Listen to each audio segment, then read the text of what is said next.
25 misterios de Chihuahua aún sin resolver. El estado de Chihuahua es conocido por su gastronomía, que incluye la discada, la machaca, el chile pasado y los burritos chihuahuenses. Su capital homónima tiene atractivos arquitectónicos como el Museo de la Revolución, la Catedral Metropolitana de Chihuahua y el Centro Cultural Quintagameros. Y ni hablar de atractivos naturales como el Parque Natural Las Barrancas del Cobre, la cascada de Basaseachi o las dunas de Samalayuca. Sin embargo, el estado es más que su capital. Tiene un área de 247.455 kilómetros cuadrados. No obstante, esta superficie se queda corta para la cantidad de misterios que esconde la región. Desde túneles hasta ricos yacimientos arqueológicos, muchos misterios están enterrados, pero otros sucedieron a la vista de todos. Es solo que se perdieron sus trazas en la niebla de la historia. Eso fue lo que sucedió hace miles de años, cuando unos extraños del norte, de lo que hoy es Arizona, se movieron hacia el sur y provocaron un salto cultural cuántico en Chihuahua. Ese sería el punto de partida de la cultura mogollón, uno de los misterios chihuahuenses y en general mexicanos que todavía nos dice cosas sobre la era prehispánica. Otros misterios tienen que ver con objetos llegados de otros mundos, literalmente, como miles de pedazos de roca que se esparcieron sobre Chihuahua y que se remontan a los orígenes de nuestro sistema solar. Mientras misterios como ese se refiere al origen de la vida, otros tienen que ver con la muerte, como un extraño ritual indígena del que también te hablaremos hoy. Otros misterios chihuahuenses son menos esotéricos y tienen que ver más bien con lo social, como las razones que se esconden detrás de la desaparición de los hombres en los pueblos indígenas. Hoy vamos a mostrarte Chihuahua a través de los siguientes 25 de sus misterios, y como nunca lo habías visto.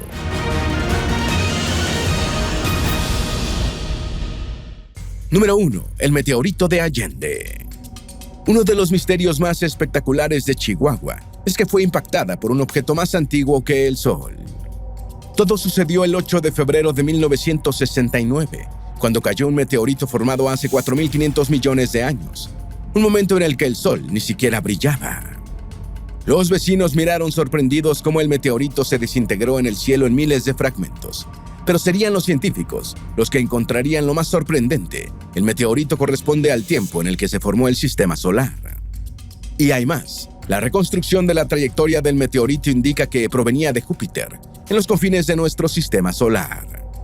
Dentro de todo hubo un toque de suerte que se saldaría con el que el meteorito de Allende se convertiría en uno de los objetos espaciales más estudiados.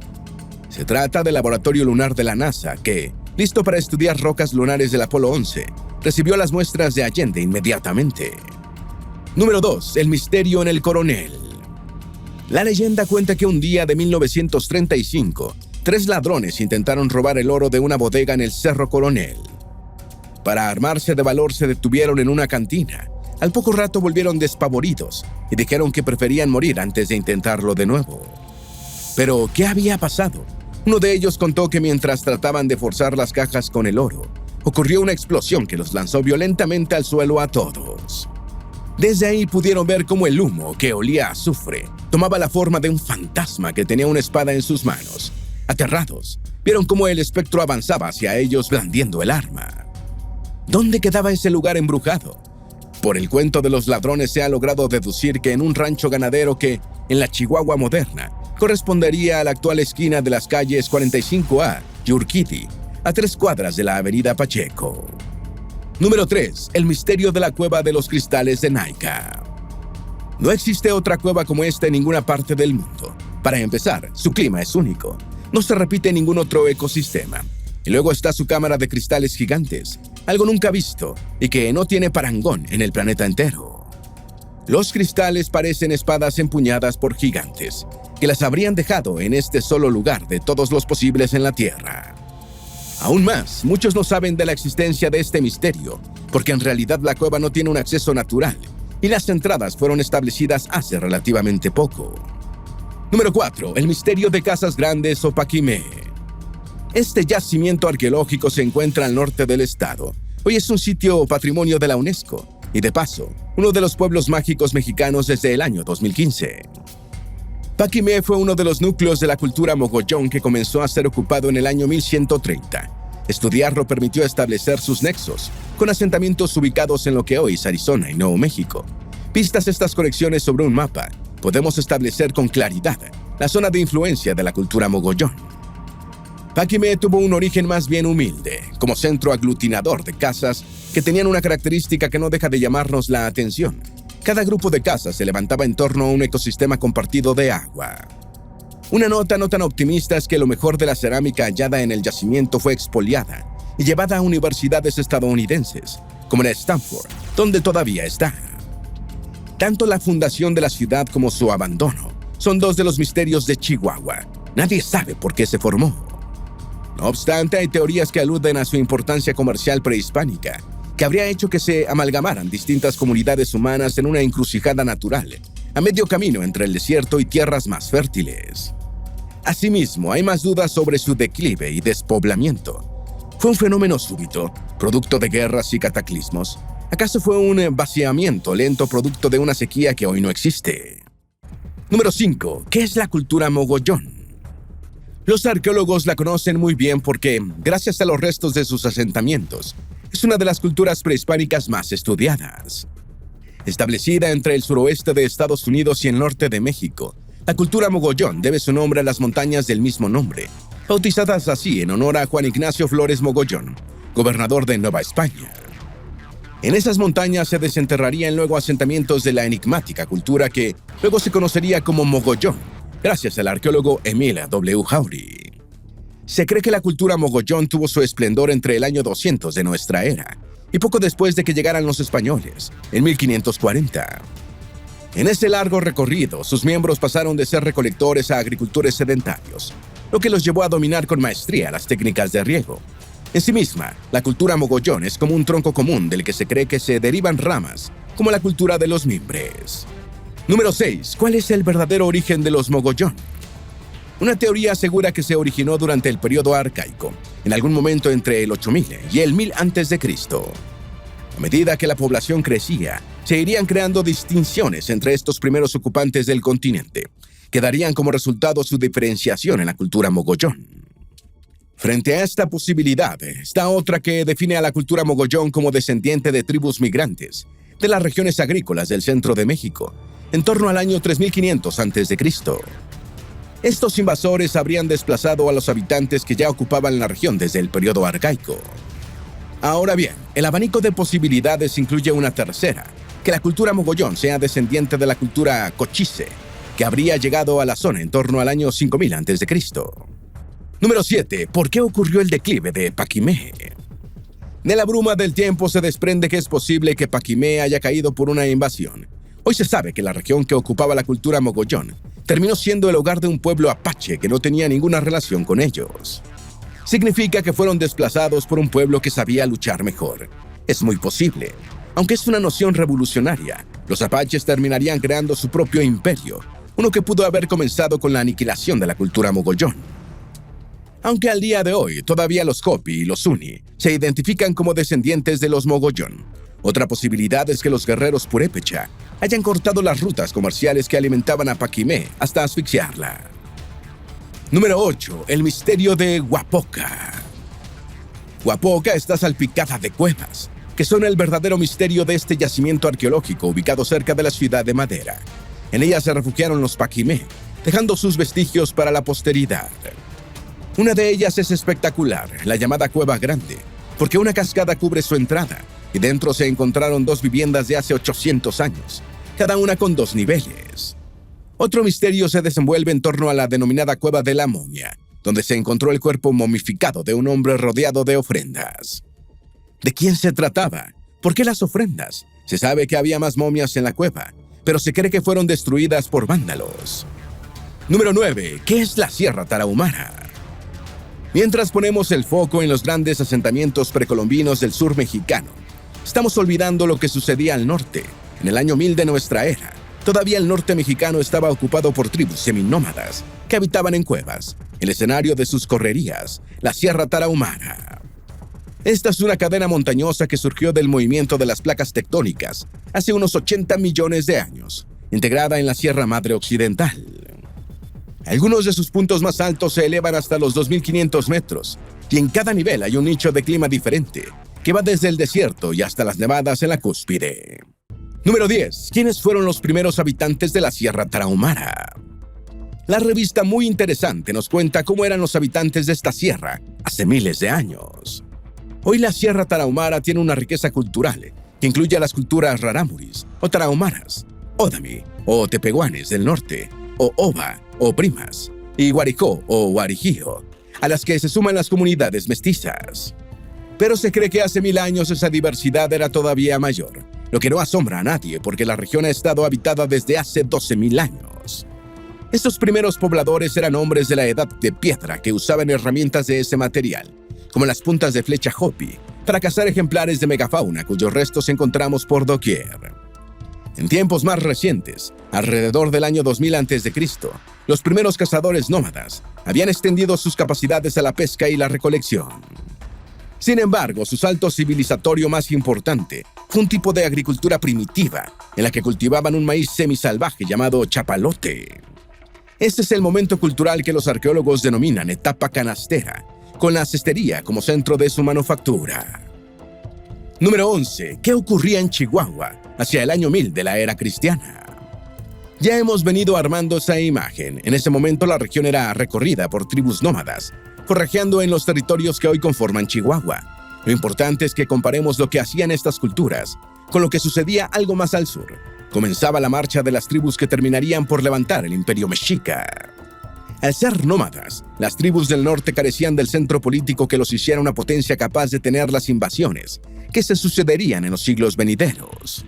Antes o después cederían al empuje mexica y su huella cultural se diluiría, pero antes se enfrentarían a los apaches, sus primeros y formidables enemigos, que los barrerían sin piedad.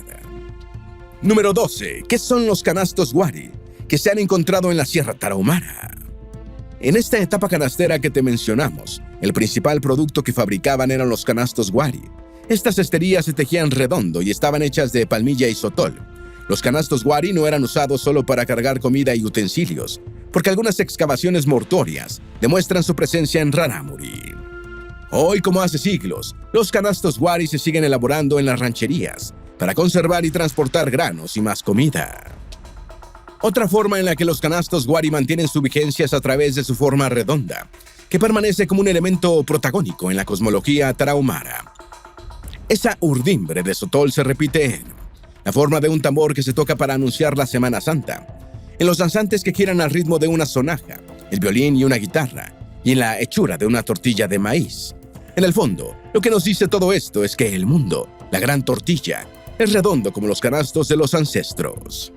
Número 13. El misterio de las cuevas de la Sierra Tarahumara. Hay un misterio no resuelto en cómo un lugar tan escarpado sirvió para albergar comunidades humanas por tanto tiempo. La Sierra Tarahumara es de difícil acceso una vez que se empieza a ascender por ella. Hay quienes aventuran una explicación para aclarar el misterio: el agua. Resulta que al pie de la sierra, una red de ríos, formada entre otros por los ríos Verde, Urique y Batopilas, transporta minerales. Además, modela los suelos y en las zonas bajas hace posible una vegetación muy variada. Las comunidades se aprovechaban de esta geografía, pero además de un salto cultural increíble, la llegada de bandas con herencia de la cultura Hohokam, provenientes del sur de lo que hoy es Estados Unidos. Estos habitantes de lo que hoy es el territorio de Arizona estaban habituados a vivir en acantilados, cuevas y en menor medida, en construcciones de adobe. Su llegada comenzó una etapa de cuevas que representó un salto cualitativo en la vida de los cazadores nómadas, con prácticas tales como la cerámica, el cultivo de maíz, frijol y calabaza. Pero no solo esto, también trajeron el uso de bastón plantador y la caza de venado, bisonte, liebre y conejo. Aunque nunca tuvo la entidad de los imperios mexicas y mayas, este salto cultural influyó en la sedentarización de las culturas que habitaban Chihuahua. Número 14. El jesuita catalán Juan Fonte. Este hombre fue uno de los primeros en entrar en contacto con los rarámuri, en algún momento entre 1607 y 1610. Antes, Fonte había tenido contacto con la población tepehuana, en lo que es el Valle de San Pablo y el área bajo su influencia. El sacerdote denominó como tarahumaros a su increíble hallazgo. Mucho después fue encontrado el archivo de este misionero, entre el que resaltan sus cartas. Una de ellas, la carta Anua, de 1611, Es de contenido etnográfico y describe la vida en las cuevas y su cultura nómada. Número 15. ¿Por qué en la Sierra Tarahumara hay pocos hombres? Este es el misterio más desconcertante de la sierra. ¿Dónde están sus hombres? Si le preguntas a un niño, te dirá algo siniestro: se mueren. Pero eso no es cierto. Aunque los datos del censo muestran una paridad entre hombres y mujeres, la verdad es que no se ven hombres en los poblados rarámuris. Sin embargo, su ausencia no se debe a que se hayan muerto, sino por la tríada formada por el contrabando, la pobreza y la migración. Cual jinetes del apocalipsis, esas tres cosas son las que vacían a los pueblos de la región de sus hombres, y en menor medida, también de sus mujeres. La migración esconde un significado. Rarámuri significa pueblo de los pies alados, y eso, volar, es lo que hacen los hombres de la región, muchas veces engañados por contrabandistas crueles, que les ofrecen falsos trabajos que nunca llegan. Lo que esos hombres persiguen con espejismos es salir de la marginación y la pobreza, que es el verdadero monstruo que los expulsa más arriba, en la sierra misma o en las ciudades vecinas como Cuauhtémoc. Número 16. El misterio del ritual Nutema de los Rarámuri. Este es el ritual Rarámuri de la muerte. En su cultura es central que las almas de los muertos alcancen el cielo. Para empezar, los Rarámuri sostienen que los muertos no deben llorarse, sin importar la pena que se sienta, porque si no podrían terminar llevándose consigo a quien los extraña. En esa especie de estoicismo comienza el ritual, que continúa con 3 etapas: ofrenda, danza, canto. Para la ofrenda, algunas personas dan granos de maíz y frijol, junto con un puñito o una bolsita de pinole, para alimentar al muerto en su travesía al más allá. También se le puede dar al difunto tesguino y comida que le gustara mientras estaba vivo. Como las ofrendas son compartidas con los vivos, la Nutema es una especie de fiesta. Otro aspecto de la Nutemari, como también se le conoce al ritual, es que se realiza en 3 ocasiones si el muerto es hombre y en 4 si es mujer. Esto es así porque los Rarámuri consideran que los hombres tienen 3 almas, llamadas Areguá, y las mujeres 4. Número 17. Las grutas de Coyame. Muy cerca de Coyame aguarda este misterio formado por unas grutas en la falda de una montaña. Todo el conjunto está dividido por unas 15 galerías y salones naturales. Para cuidar las estructuras dentro de las grutas, el acceso se mantiene cerrado después de que entra cada visitante. Y una vez dentro, las luces se encienden solo para dejar pasar a cada persona que se adentra en ellas, mientras el resto permanece en tinieblas. Todo lo que hay en las grutas empezó a formarse hace 5 millones de años. Número 18. Una mujer de 2.40 metros. La gigante de Chihuahua se llamaba María Carolina Rascón Ochoa, el orgullo de Urohuachi, y de haber nacido en otra parte, sería conocida como una de las mujeres más altas de la historia. Nació en 1916 y murió en 1943, muy joven, una de las razones para que su historia no sea muy conocida. Número 19. La leyenda del curro. Todo comenzó a mediados del siglo XVII, cuando el español Erasmo Núñez se fue a hacer la América. Del puerto de Veracruz, Erasmo Núñez partió hacia el reino de la Nueva Vizcaya, al norte de la Nueva España, justo donde hoy están los estados de Chihuahua y Durango, y parte de Texas y Nuevo México. Núñez hizo dinero en Santa Eulalia, un centro minero donde se extraían grandes cantidades de plata. Hay quien dice que se enriqueció haciendo un pacto con el diablo.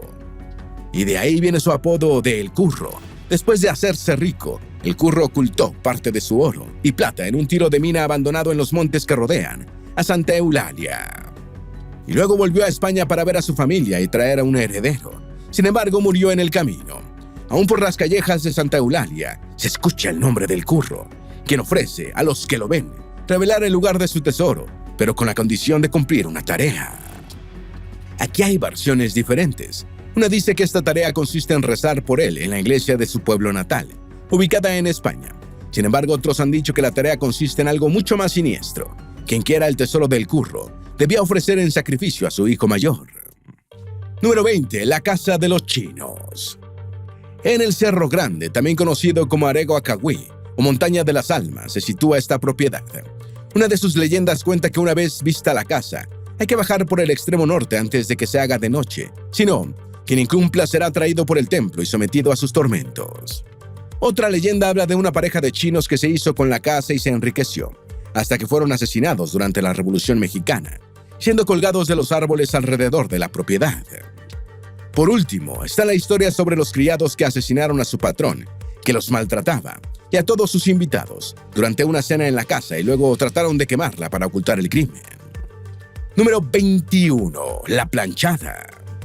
En el Hospital Central de Chihuahua, un vetusto edificio de hace 120 años, aparece una enfermera muerta para sanar pacientes, a la que llaman la planchada. La leyenda cuenta que esta enfermera no dejó de ir al hospital porque nunca supo que había muerto. Al terminar su turno desaparece por los pasillos del viejo edificio hasta la próxima noche en la que vuelve del más allá para ayudar de nuevo. Número 22. Los túneles secretos de Chihuahua. Nadie que haya vivido en Chihuahua desconoce las leyendas sobre la red de túneles que recorrería la ciudad de norte a sur y de este a oeste. Como en tantas ciudades mexicanas, estos túneles recorren el subsuelo para unir edificios históricos en el centro, como templos y centros del poder hispano. El epicentro de todo sería la catedral de la ciudad, desde donde irradian los pasadizos que, sin embargo, son negados por los historiadores. Para ellos no existe tal red, sino una serie de acequias que la gente confunde para esparcir leyendas sin fundamento. Número 23. Los túneles de Meoqui. Pero la negativa de los historiadores parece desmoronarse con un hallazgo en la zona de la calle Portillo durante unos trabajos en los años 80. Cuando se fundó Meoqui en 1709, la situación era de guerra entre españoles codiciosos que solo buscaban oro y plata, y los nativos, entre ellos los feroces apaches. Para escapar de los ataques apaches, los españoles habrían cavado un túnel que nacía en el altar del templo de San Pablo y les permitía huir a varias cuadras. A todas luces, el pedazo con el que se tropezaron los trabajadores en la calle Portillo sería un fragmento de ese túnel. Número 24. El misterio de la zona del silencio. ¿Sabías que la zona del silencio se alinea con el Triángulo de las Bermudas? Pues sí, la zona del silencio es un territorio que atraviesa Durango, Chihuahua y Coahuila, justo en la parte central de Mapimí. El nombre con el que se conoce se refiere a que, supuestamente, ningún aparato electrónico funciona dentro de esta zona, ni radares, ni radios, ni móviles. Nada. Los ufólogos también dicen que la zona del silencio se alinea con las pirámides de Giza, otro lugar con una energía planetaria particular. Número 25. La mujer del molino. Esta historia llegó a Netflix en la serie Haunted. La historia debe de la tradición de la tribu de los Conchos. La protagonista de la historia fue bautizada por los españoles como Margarita. Esta estaba enamorada de Marcos, un hombre de su tribu, pero al mismo tiempo la pretendía Rogelio, un soldado español. Un día Rogelio mató a Marcos. Tiempo después, el soldado la forzó en medio de su locura. Al sentirse deshonrada, Margarita terminó con su vida arrojándose al río, por lo que ahora se cuenta que espanta a quien merodee por allí. Hoy te trajimos solo 25 misterios de Chihuahua, pero hay muchos más en esta tierra, tan sobrecogedora como arcana. ¿Tienes alguna duda o sugerencia? Haz tu aporte escribiendo en los comentarios y así entre todos nos ayudamos. Esperamos que este video te haya sido útil. Si tienes algo que agregar, por favor, compártelo con nosotros en la sección de comentarios. Dale me gusta a este video y envíale el enlace a tus familiares y a tus mejores amigos para que también descubran los 25 misterios de Chihuahua aún sin resolver. Si eres nuevo en nuestro canal, no olvides suscribirte. Recuerda, la vida siempre es mejor creando y dando valor al mundo.